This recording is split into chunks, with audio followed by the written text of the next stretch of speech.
शुरू कीजिए दीदी। बोलो श्री प्राणनाथ प्यारे की जय। बोलो श्री सद्गुरु महाराज की जय।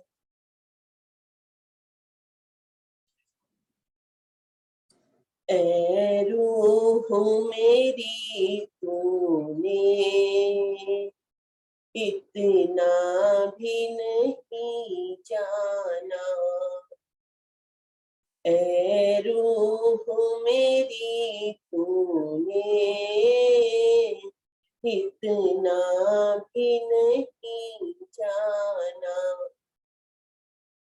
कितने वो कादर है ये भी ना पहचाना।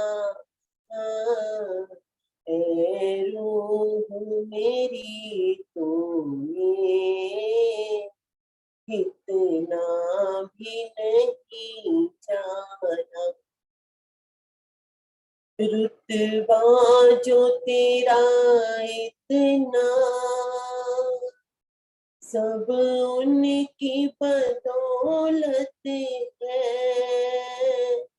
रुतबा जो तेरा इतना सब उनकी बदौलत है। वरना इस दुनिया में तेरी क्या कीमत है। वरना इस दुनिया में तेरी क्या कीमत है। उसकी इसमें हर का कुछ तो कर शुक्राना। ऐ रूह मेरी तूने इतना ही नहीं जाना। पल पल में हर बरसे पर कदर न जानी है। पल पल में हर बरसे पर कदर न जानी है। माया में आकर के कर ली मन मानी है। माया में आकर के कर ली मन मानी है। मत भूल के एक दिन तो धनी के सन्मुख जाना। ऐ रूह मेरी तूने इतना ही नहीं जाना। एक लाड़ लड़ाया क्या ईमान ही खो बैठी। एक लाड़ लड़ाया क्या ईमान ही खो बैठी। शिकवा तुझसे इतना दुनिया की ही हो बैठी। शिकवा तुझसे इतना दुनिया की ही हो बैठी। तेरा यहाँ कोई नहीं ये सब है बेगाना। ऐ रूह मेरी तूने इतना इतना ही नहीं जाना कितने वो कादर है ये भी ना पहचाना है रूह मेरी तूने इतना भी नहीं जाना। बोलो श्री प्राणनाथ प्यारे प्रणाम। प्रणाम दीदी, धन्यवाद।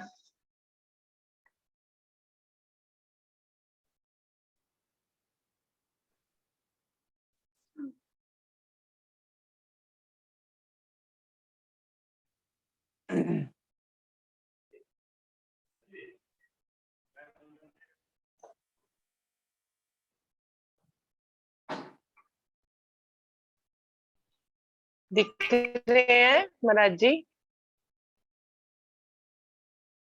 प्रणाम जी।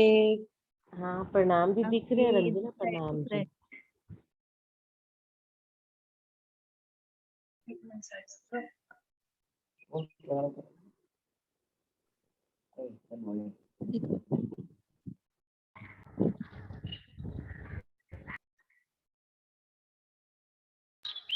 दर्शन हो रहे हैं, दर्शन हो रहे हैं।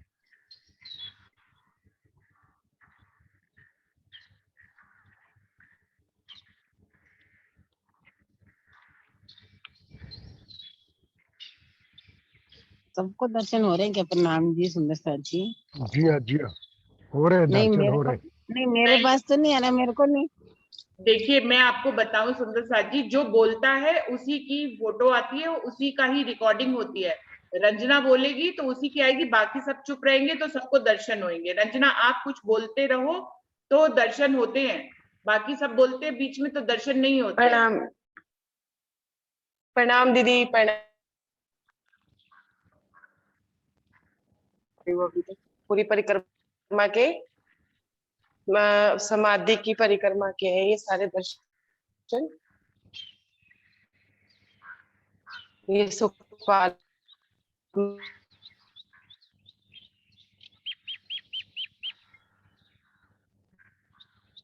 कल महाराज जी के वस्त्र बहुत सुंदर पहने हुए थे, आज नॉर्मल। देखो महाराज जी पाठ पढ़ते हुए।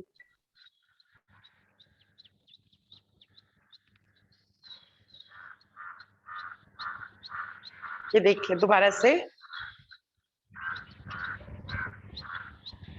देखिए महाराज जी का श्रृंगार, देखिए सब सुंदर सा।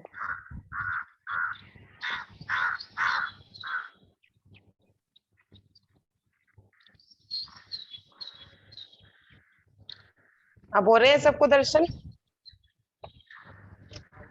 हो रहे हैं प्रणाम जी।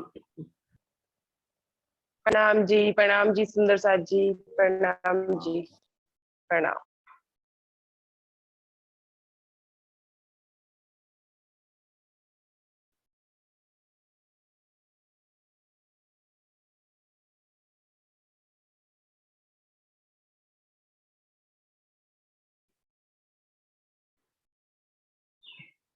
प्रणाम जी, सभी सुंदर साथ जी को प्रेम प्रणाम जी।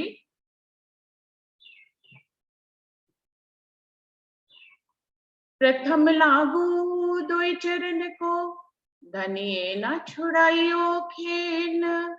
लाख तले लालेड़िया, मेरे जीव के ही जीवन। इन पाँव तले पड़ी रहूं, धनी नजर खोलो बातून। पलना वालों निरखो नेत्रे, मेरे जीव के ही जीवन, मेरे जीव के ही जीवन। बोलिए श्री प्राणनाथ प्यारे की जय, बोलिए श्री सद्गुरु महाराज की जय। तो सुंदर साथ जी, हमारा 2 दिन पहले एक विषय चल रहा था कि यदि सब कुछ राज्य के दिल से ही होता है और राज्य के हुक्म से होता है तो रूह की रहनी का क्या अभिप्राय है? रूह की रहनी भी तो धनी के ही हुक्म के ऊपर आधारित हो गई। तो जो बार बार वाणी में कहा जाता है कि रूह को अपनी रहनी करनी चाहिए, रूह को अपनी रहनी करनी चाहिए, ये कहने से क्या अभिप्राय है इंद्रावती जी का? जबकि वो एक तरफ ये कह रही है कि सब कुछ धनी के हुक्म से होता है। तो जब सब, फिर रूह कैसे रहनी करे? वो अगर चाहती भी है तो कई बार वो जब नहीं कर पाती है तो यही बात आती है उसके दिल में या दूसरों के दिलों में कि ये तो धनी के हुक्म से हो रहा है। और जो रूह बहुत अच्छी रहनी कर पा रही है इस दुनिया में, उसके लिए भी सब लोग यही सोचते हैं, वो रूह भी अपने लिए भी यही सोचती है कि मैं कोई रहनी करने वाली नहीं होती, क्योंकि यदि वो सोचती है कि वो खुद रहनी कर रही है तो इसमें तो उसका अहंकार आ जाता है। अहंकार तो आना नहीं है, ना बुजुर्गी लेनी है ना अहंकार लेना, ये तो मोमिनों के लक्षणों में पहली बात है। तो फिर वो भी रूह यही कहती है कि धनी का हुक्म है, जैसे चला रहे हैं हम वैसे ही चल रहे हैं। तो हम सब जो है इस बात को तो जानते ही है कि धनी के ही हुक्म से सब कुछ होता है और धनी के दिल से ही होता है। मैं इस बात को एक दृष्टांत से कहना चाहूंगी सुंदर साथ जी। एक माता पिता अपने पुत्र को अच्छी बात, अच्छी चाल चलने की सिखापन देते हैं। तो वो किस लिए देते हैं? क्योंकि उस अच्छे चाल चलन में, अच्छी रहनी में उनकी बुजुर्गी शामिल होती है। बुजुर्गी से मतलब उनका ओहदे का जो लेवल होता है वो सिद्ध होता है। जैसे कि कोई पुत्र या पुत्री बहुत अच्छे स्वभाव के होते हैं, समझदार होते हैं, बहुत अच्छी रहनी करके दिखाते हैं दुनिया में, तो सब कहते हैं ना कि ये इनका पुत्र है, ये इनकी माता ये है, देखो कितने अच्छे संस्कार सिखाए हैं। तो उससे क्या होता है कि जो उनका ओहदा है वो उनकी नस्ल के माध्यम से साबित होता है, उनकी चाल से। तो कितने अच्छे संस्कार दिए। और दूसरी बात है, उनका ओहदा तो साबित होता ही है, वो बच्चा भी उसी ओहदे में शामिल हो जाता है, उसकी रहनी भी वैसी ही साबित हो जाती है। तो सुंदर साथ जी, एक भाव तो मुझे ये समझ में आता है कि रूहों की रहनी की बात इंद्रावती ने इसलिए की और स्वयं भी चल के दिखाई एग्जाम्पल के रूप में, वो इसलिए क्योंकि हम किसकी धन्यानी है, हम किसकी पत्नियां हैं? हम अक्षरातीत पूर्ण पारब्रह्म की पत्नियां हैं। उस अक्षरातीत पूर्ण पारब्रह्म की पत्नियां हैं जो ब्रह्मा विष्णु महेश से आगे हैं, जो अक्षर से भी आगे हैं, उसकी हम धन्यानी है। तो हमें उस बुजुर्गी को, कौन सी बुजुर्गी हमें नहीं लेनी है? अहंकार रूपी बुजुर्गी नहीं लेनी है। हमें ऐसी बुजुर्गी नहीं लेनी है कि सब कुछ करने कराने वाले हम ही हैं।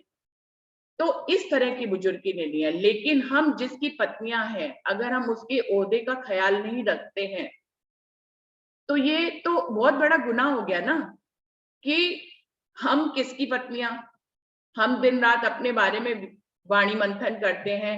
तो ये वाणी मंथन हम किस लिए करते हैं? हम अपनी लीला को जानने के लिए वाणी मंथन करते हैं। हम कोई किसी और के लिए वाणी मंथन नहीं करते हैं, हम अपनी आत्मा के लिए वाणी मंथन करते हैं। हम अपने जीव को, जिसको आत्म होने का ओहदा मिला है, आत्म होने की का रोल अदा करने के लिए धनी ने यहाँ पर जीवों को भेजा है, अपनी पत्नी होने का ओहदा होने दिया है एक जीव को। तो हम सब कुछ किस लिए करते हैं? हम वाणी मंथन करते हैं, हम चर्चनी, हम चितवनी में जाते हैं, तो किसके लिए जाते हैं? सुंदर साथ जी, लगता जरूर है कि हम किसी दूसरे को सुना रहे हैं, पर वास्तव में हम अपने जीव और अपनी आत्म के लिए सब कुछ करते हैं। तो हमें ओहदा कौन सा दिया है धनी ने, और उस ओहदे को की गरिमा को हमें बनाए रखना होता है। अगर हम उसकी गरिमा को बना के नहीं रखेंगे तो हम अपना अपमान तो कर ही रहे हैं कि हम उस पूर्ण पारब्रह्म परमात्मा की धन्यानी है। कहीं ना कहीं हम धनी के ओहदे को भी गिरा देंगे अगर हम अच्छी रहनी नहीं करेंगे। तो मुझे ये भाव समझ में आता है कि इंद्रावती जी ने राज्य का, धनी का नाम बहुत ऊंचा किया अपनी रहनी से। उनका जो जीव था मरु का, उसको अक्षरातीत पूर्ण पारब्रह्म होने की महिमा प्राप्त हुई। धनी के हुक्म नहीं दी, माना कि धनी के हुक्म नहीं दी, और धनी ने ही, अब जब उनको ये उपमा दी तो उनसे वैसी चाल चलवानी भी थी। उनकी चाल भी धनी के हुक्म से ही हुई, लेकिन इंद्रावती के जीव ने जाना कि यदि वो ये रहनी करके दिखाएंगे तो किसका रूह का ओहदा तो ऊंचा होएगा ही होएगा, जीव का भी ओहदा ऊंचा होएगा, और जिसकी हम पत्नियां हैं उसका ओहदा तो ऊंचा होएगा ही। साबित करना पड़ेगा कि हम किसकी पत्नियां हैं, चाहे इस साबित करने के पीछे धनी का हुक्म ही शामिल हो, लेकिन शामिल करना पड़ेगा। इसीलिए इंद्रावती जी ने ये बार बार पूरी वाणी में रूह की रहनी की बात करी, और सबसे पहले दूसरों को कहने से पहले सबसे पहले उन्होंने खुद चल के दिखाया। बिल्कुल ऐसे ही हमारी सतगुरु श्री श्यामा महारानी ने भी किया। उन्होंने भी धनी के इस ओहदे को कायम रखा, उनकी गरिमा को, उनकी बुजुर्गी को। ये हमारी बुजुर्गी के लिए हम रहमी नहीं करनी है हमें कि हम बड़े महान कहलाएं, हम बड़े बुजुर्ग कहलाए, हम लोगों की तारीफ लूटे कि हम तो बहुत अच्छा चाल चलते हैं, हम तो किसी का दिल नहीं दुखाते, हम तो बिल्कुल रूह की रहनी में चलते हैं। नहीं सुंदर साची, उसके लिए हमें रहनी नहीं करनी है। हमें अगर रहनी करनी है तो सिर्फ इसलिए करनी है कि हम जिसकी धन्यानी कहलाती हैं, हम जिसकी पत्नियां कहलाती हैं, उनकी गरिमा को कोई ठेस ना पहुंचे। कोई ये ना कहे, कहने को तो खुद को मोमिन कहते हैं, कहने को तो अक्षरातीत की धन्यानी खुद को कहते हैं, और देखिए जरा दूसरों से ही चिढ़ते रहते हैं। देखिए तो सही ये कितना अहंकार इनके अंदर भरा हुआ है, देखिए तो सही कितनी चितराई से बात करती है, देखो तो सही मतलब अहंकार में इनका सर सातवें आसमान पे, झुकना तो इनको आता ही नहीं है, अवगुण ही अवगुण भरे हुए हैं। तो इस तरह के भाव मुझे समझ में आते हैं कि इंद्रावती जी ने, श्यामा महारानी ने, हमारे जितने भी परमहंस हुए हैं, उन सब ने ये चाल चल के दिखाई और अपने धनी की गरिमा को चार चांद लगाए। तो इसलिए चाहे सब कुछ धनी के हुक्म से होता हो, चाहे सब कुछ धनी के दिल से होता हो, ये तो एक अंतिम राज हमें पता ही है। अब तो पूरी तरह से ये राज खुल गया है, हर रूह जानती है कि सब कुछ धनी के दिल से होता है और सब कुछ धनी के हुक्म से होता है। फिर भी रूह की रहनी का अभिप्राय बनता है, रूह की चाल का मतलब बनता है, इसलिए मतलब बनता है क्योंकि धनी की गरिमा को हम रूहों के हाथ में, धनी ने अपने हुक्म से ये मुद्दा दिया है कि तुमको मुझे जाहिर करना है। एक चौपाई आती है, जो करो मुझे जाहिर तो चले तुम्हारा हुक्म, कुछ ऐसी बात एक चौपाई है जिसमें यह है कि धनी को जितना रूह अपनी रहनी से, अपनी करनी से, अपनी शब्दों से, अपनी किसी भी बात से धनी को जितना वो जाहिर करेगी, उतनी ही रूह की भी शोभा बढ़ती चली जाएगी, रूह का हुक्म भी चलता रहेगा। धनी का जो हुक्म चल रहा है, धनी अपना हुक्म अपनी रूह के हाथ में भी दे देते हैं। कहने को सब कुछ धनी के दिल से चलता है, लेकिन धनी इतने मेहरबान हैं कि वो अपने हुक्म को अपनी रूहों के हाथ में भी दे देते हैं। इंद्रावती के हाथ में अपना हुक्म दिया कि नहीं दिया? श्यामा महारानी के हाथ में भी अपना हुक्म दिया। तो अपना हुक्म जिसके दिल में बैठक करते हैं उसको अपना हुक्म भी देते हैं।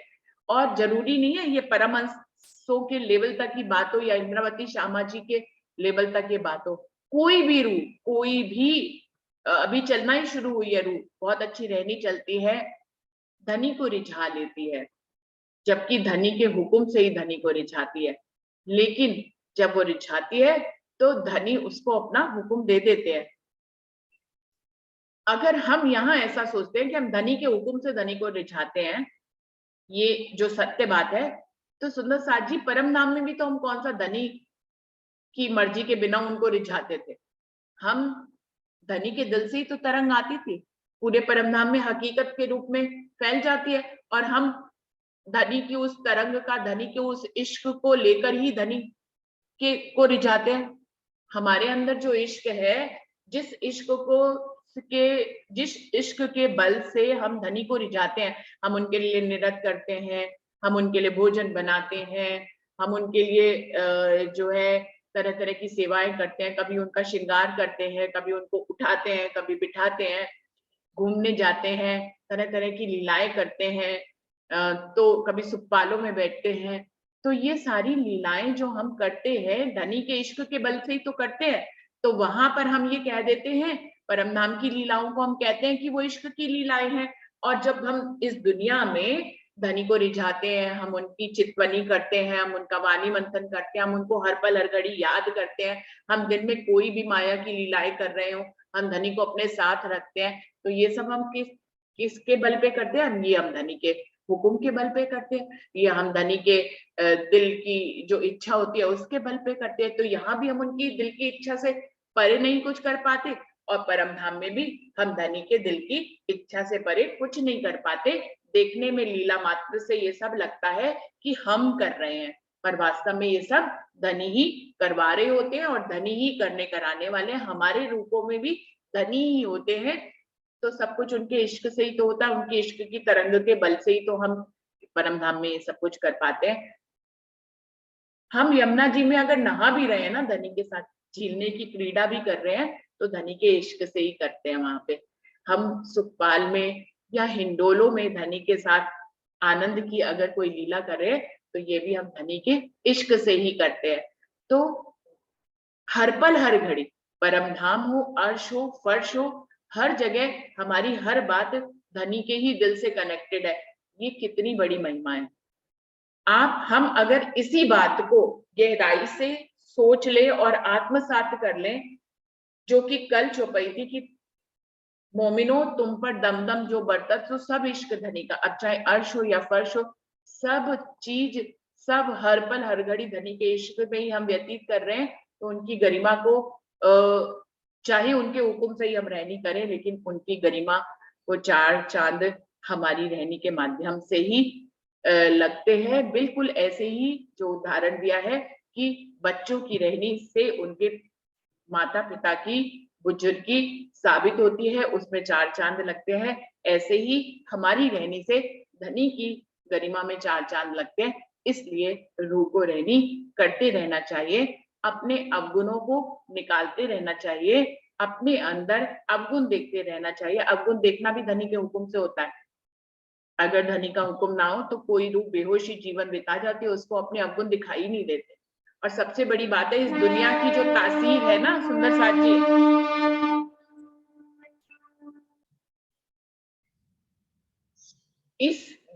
इस काल माया के ब्रह्मांड की भूमि की जो तासीर है, वो अहंकार से सारी दुनिया बनी है। तो अहंकार से दुनिया बनने के कारण हर व्यक्ति को, आप चाहे छोटे बच्चे को देख लीजिए, किसी बूढ़े को देख लीजिए, किसी जवान को देख लीजिए, हर एक के पास आपको एक ही चीज मिलेगी कि हर व्यक्ति खुद को ही सही समझ रहा है, वो सामने वाले को सही नहीं समझता। आप कहीं चले जाएं, आप धार्मिक स्थलों में चले जाएं, आप ऑफिसेज के एटमॉस्फेयर में चले जाएं, आप किटीज के एटमॉस्फेयर में चले जाएं, मतलब दुनिया के हर माहौल में, दुनिया के हर माहौल में आपको एक ही बात दिखाई देगी कि हर व्यक्ति अपने विचारों से सहमत होता है, अपनी ही बात को सही समझता है और अपने को ही सही समझ रहा है। वो सामने वाले को, अगर सामने वाला उसके विचारों से सहमत है, तो उन दोनों में साठगांठ हो जाएगी, वो एक दूसरे को के दोस्त बन जाएंगे, मित्र बन जाएंगे। क्यों? क्योंकि उनके विचार एक है। और अगर उनके विचारों में जरा भी कोई दूसरा हस्तक्षेप करे, तो देखिए साठगांठ टूट जाती है, और दूसरा अपने आप को सही कहता रहेगा, पहला अपने आप को सही कहता रहेगा। तो इस भूमि की ये तासीर है। पूरी दुनिया में आपको ये बात देखने को मिल जाएगी, हर व्यक्ति के अंदर देखने को मिल जाएगी, छोटे बच्चे में भी ये बात आपको देखने को मिल जाएगी। तो ये इस भूमि की तासीर है। लेकिन हम कहाँ किस भूमि के हैं? परमधाम की इश्क की भूमि के हैं। हम धनी के दिल के स्वरूप है, तो हमारे अंदर कौन सी तासीर होनी चाहिए? हमारे अंदर इश्क की तासीर होनी चाहिए।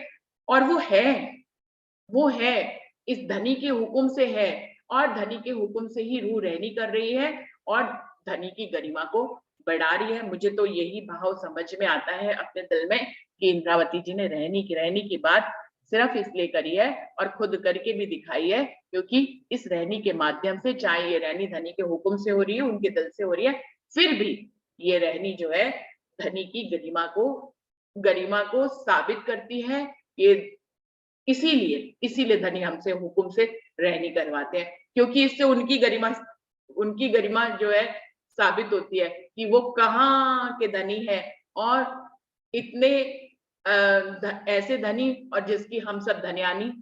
तो उनकी गरिमा को धनी अपनी गरिमा को अपने अंगों के माध्यम से, अपने हुक्म से उनसे रहनी करवाते हैं, और अपनी और हमारी, मतलब धनी की गरिमा और हम रूहों की गरिमा, धनी की बुजुर्गी और हम रूहों की बुजुर्गी को वो अपने अंगों यानी हम लोगों की के माध्यम से साबित करते हैं इस ब्रह्मांड में और हमसे रहनी करवाते हैं अपने हुक्म से। इसलिए ये बात, ये जो टॉपिक था कि सब कुछ धनी के हुक्म से होता है, फिर भी रूह की रहनी का क्या अभिप्राय है, फिर भी रूह को रहनी क्यों करना चाहिए। तो मुझे तो यही समझ में आता है। आप सब सुंदर साथ अब ये बताएं कि इतने सारे सुंदर साथ ने पहले भी पॉइंट्स बोले थे और आज मैंने भी भाव बताया है, तो अब इसका निर्णय हुआ है, क्योंकि सुंदर साथ के यही मैसेज आ रहे थे कि इसको निर्णय तक पहुंचाइए, तो हम सब समझें कि क्यों रूह को रहने का क्या मतलब है जब सब कुछ धनी के हुक्म से ही होता है।